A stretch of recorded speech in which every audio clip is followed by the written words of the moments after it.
Voilà, vous venez d'entendre le discours donc, de Fabien Roussel, le candidat communiste à la présidentielle qui s'est exprimé quasiment 1 heure depuis le Parc Chano à Marseille devant 3500 à 4000 personnes selon les équipes du candidat sur place. On va décrypter ce discours structuré autour de ce slogan « La France des jours heureux ». Il a martelé tout au long de ce discours, Fabien Roussel, c'était important, qu'il a décliné ensuite autour de différentes mesures. Et parmi l'une de ces mesures phares, il y a la défense évidemment du travail. On va réécouter Fabien Roussel sur cette France du travail dont il souhaiterait que ce soit la priorité. On en parle juste après. Si nous sommes là ensemble, ici, cet après-midi, c'est parce que, en somme, nous nous retrouvons sur l'essentiel. D'abord sur la volonté de bâtir une France du travail et des vrais salaires, plutôt qu'une France du chômage. Parce que nous voulons défendre une France du pouvoir d'achat et des bonnes pensions plutôt que les fonds de pension. Parce que nous voulons une France qui applaudit les soignants, les scientifiques et les artistes. Parce que nous voulons une France qui porte haut et fort le drapeau de la République sociale, laïque, universaliste et qui ne cède à aucun intégrisme. Alors, on va débriefer ce discours de Fabien Roussel avec Anne-Sora Dubois. C'était, on le rappelle, Anne, le premier grand discours, premier grand meeting de Fabien Roussel dans cette campagne présidentielle depuis Marseille, sur les terres de Jean-Luc Mélenchon. Il y a à la fois le ton et il y a à la fois donc le fond de ce discours. Le ton avec par moments, des moments un petit peu avec des boutades, le ton assez léger de Fabien Roussel, qui aime beaucoup l'humour, et puis des mesures radicale sur certains points, notamment l'ISF, on y reviendra, l'ISF qu'il veut rétablir et même multiplié par 3. Exactement. Oui, absolument. Il y avait un espèce de décalage entre la nouvelle image marketée du PCF qui est très claire aujourd'hui.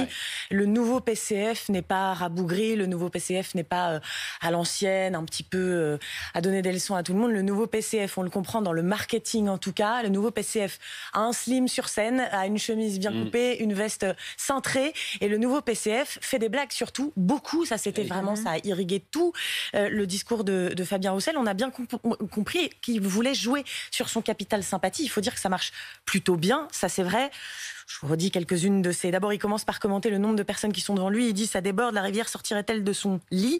C'est une crue qui l'eût cru. Il dit que Macron et Valérie Pécresse vont peut-être avaler leur croissant en voyant une possible percée de sa montée dans les sondages dès la semaine prochaine. Qu'on ne vienne pas me dire, dit-il à propos de l'argent, Roussel touche pas au Grisby, si. Et enfin, le mot qui restera bien sûr de ce meeting, c'est le ruissellement d'Emmanuel Macron opposé au roussellement. Ça aussi, c'est du marketing. Oui, ça fait partie des mots, on cherche des mots comme ça dans une campagne qui peuvent marquer.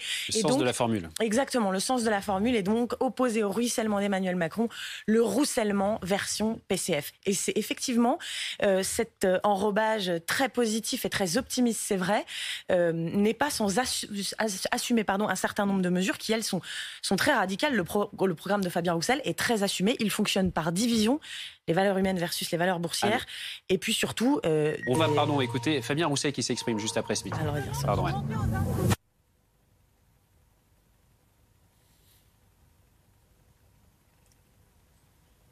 Bon. Des problèmes de son sur place. On aura les informations, c'est revenu, on va les réécouter.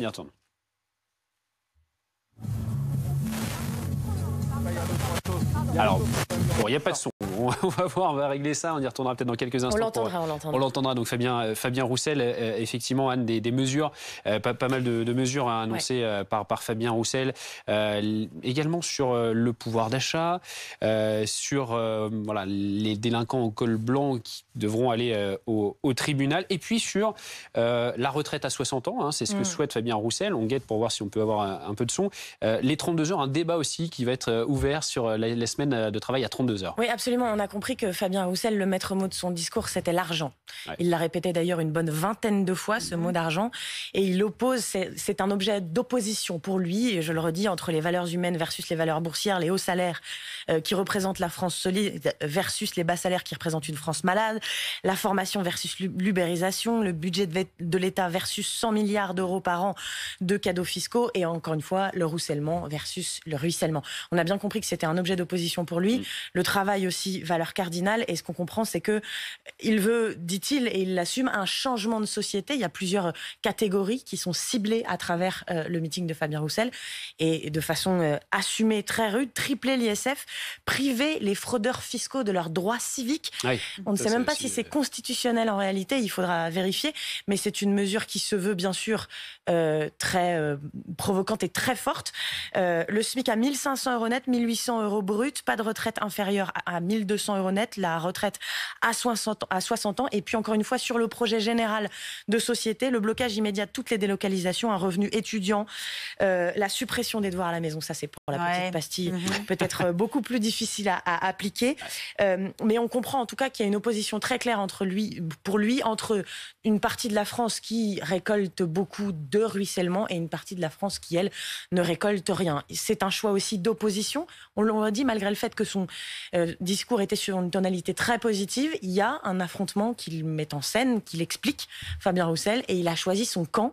Donc, c'est aussi un discours qui se voulait plein de force, et c'est pas parce qu'il est positif avec plein d'humour et d'optimisme que pour autant les mesures en sont moins radicales, et elles sont très assumées dans la bouche du candidat du PCF. Et parmi les mesures qu'il a assumées aussi, qu'il a martelé, rappelé, il y a aussi cette mesure qui fait toujours débat, en tout cas qui oppose beaucoup de candidats sur le nucléaire. Il est revenu en fin de discours, Fabien Roussel également, un choix assumé, a-t-il rappelé, de conserver massivement le nucléaire, tout en ayant un mix avec du renouvelable. On va prendre la direction de Marseille pour retrouver Marie Gentric qui assistait à ce discours de Fabien Roussel. Marie, vous êtes dans cette salle où donc quasiment 4000 personnes se sont rassemblées. Vous le disiez, les 2000 chaises qui étaient prévues au départ étaient pleines, et la salle a même reçu du monde en plus.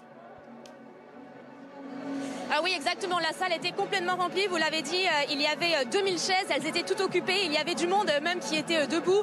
4000 personnes selon l'équipe de Fabien Roussel. Nous, les journalistes, on dirait plutôt autour de 3000 personnes. C'est comme toujours la bataille des chiffres.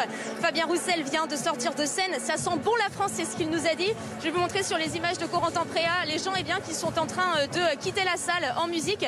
Il y a vraiment beaucoup d'ambiance pour ce premier grand meeting de Fabien Roussel qui se tenait aujourd'hui à Marseille. Fabien Roussel qui a donc décliné les principales mesures de son programme. Et la première mesure qu'il souhaite mettre en place, elle concerne le SMIC. On l'écoute. La première mesure que nous mettrons en œuvre sera donc d'abord d'augmenter les salaires en commençant par le SMIC que nous porterons à 1 923 € brut, soit 1 500 € net. Nous voulons que ce soit les entreprises qui les payent, les hausses de salaire, pas nous avec nos impôts. Une France dans laquelle les jeunes auront un droit à un emploi, à un salaire, et même à pouvoir changer de métier en se formant tout au long de leur vie, plutôt qu'un statut précaire sans protection comme ils l'ont aujourd'hui avec les Uber et les Deliveroo. De cette France-là, nous n'en voulons pas pour nos enfants. Fabien Roussel a également indiqué qu'il souhaitait rétablir l'ISF et le tripler, c'est ce qu'il a affirmé. Le candidat communiste a également parlé des délocalisations. Il souhaite bloquer les délocalisations d'entreprises qui sont en cours. Merci beaucoup Marie Gentric, donc depuis Marseille pour BFM TV après ce premier discours de campagne donc pour Fabien Roussel depuis Marseille cet après-midi que vous avez pu suivre en direct avec nous sur BFM TV. On parle également ce dimanche d'Emmanuel Macron, toujours pas candidat à sa propre succession pour la présidentielle. On ne sait pas encore quand il se déclarera, et certains candidats déclarés, eux, le lui reprochent, et plus d'un Français sur deux aimerait qu'il se déclare maintenant. Le point avec Laura Champion et Loïc Gazard. S'il n'est pas encore candidat, ces dernières semaines, Emmanuel Macron multiplie les déplacements dans tout le pays à la rencontre des Français. Le président entretient le suspense comme ici lorsqu'il répond à la question d'un lycéen dans la Creuse. J'annoncerai ma décision en temps voulu. Pour ses adversaires, pas de doute, le président est aussi en campagne. Dans les meetings, les attaques se multiplient. N'oubliez jamais que c'est Emmanuel Macron, le prétendu Mozart de la finance, qui n'a réussi en 5 ans qu'à composer une symphonie dramatique. Emmanuel Macron a fracturé la France. Il a divisé les Français. Ces attaques ne devraient pas faire bouger le président selon ses soutiens. Tout sauf Macron, ça fera jamais un programme. Donc qu'on aille maintenant, qu'ils proposent des idées de fond, qu'ils arrivent à exister par un programme, par des idées, par une vision, par une posture, mais pas en étant dans les attaques permanentes. Dans un sondage, 51% des personnes interrogées estiment qu'Emmanuel Macron doit annoncer maintenant sa candidature par souci d'équité vis-à-vis des autres candidats. Vous ne trouverez personne dans l'entourage d'Emmanuel Macron qui vous dira qu'il doit se présenter maintenant. Il y a une crise internationale en Russie, en Ukraine. Il y a une crise sanitaire avec le Covid. Emmanuel Macron est bien dans sa fonction de président. Il n'a aucune raison d'en sortir pour l'instant. Emmanuel Macron ne serait pas le premier président sortant à déclarer une candidature sur le tard. François Mitterrand, en 1988, avait annoncé qu'il était candidat pour un nouveau septennat 33 jours avant l'élection.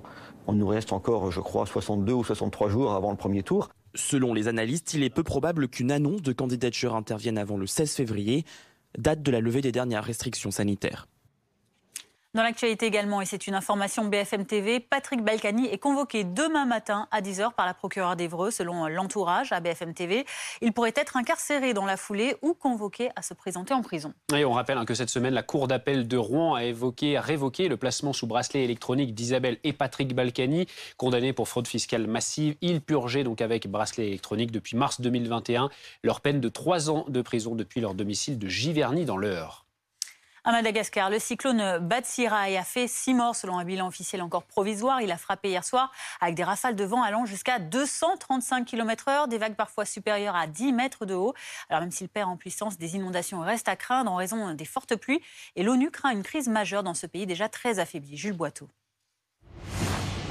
Les habitants retrouvent leurs maisons dévastées. Partout, un spectacle d'apocalypse. Des arbres couchés sur les routes et dans les jardins, les toitures des maisons envolées.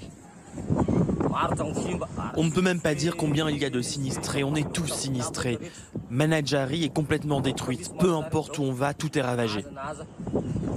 Dans le district de Mananjari, à l'est de Madagascar, le cyclone a percuté le littoral la nuit dernière, avec des vents de 160 km/h en moyenne.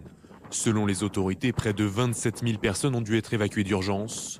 Au matin, sur les plages, les habitants restent hébétés devant l'ampleur des dégâts. Les rafales ont pulvérisé les baraques construites en feuilles de palmier. On est en très grande difficulté. Les habitants de Mananjari ont besoin d'aide. Pas d'une aide passagère comme de la nourriture qu'on consomme en une journée. On a besoin d'abris, de maisons, d'une aide à long terme. Selon les ONG sur place, c'est pourtant bien de nourriture et d'eau potable dont va avoir besoin très rapidement la population. Dans le centre du pays, en Haute-Matsiatra, les pluies diluviennes ont submergé les routes et les prairies. La circulation est devenue très difficile. Ce dimanche, le risque de crues et d'inondations reste important. Selon l'ONU, l'impact du cyclone pourrait être considérable pour l'île et impacter près de 600 000 personnes.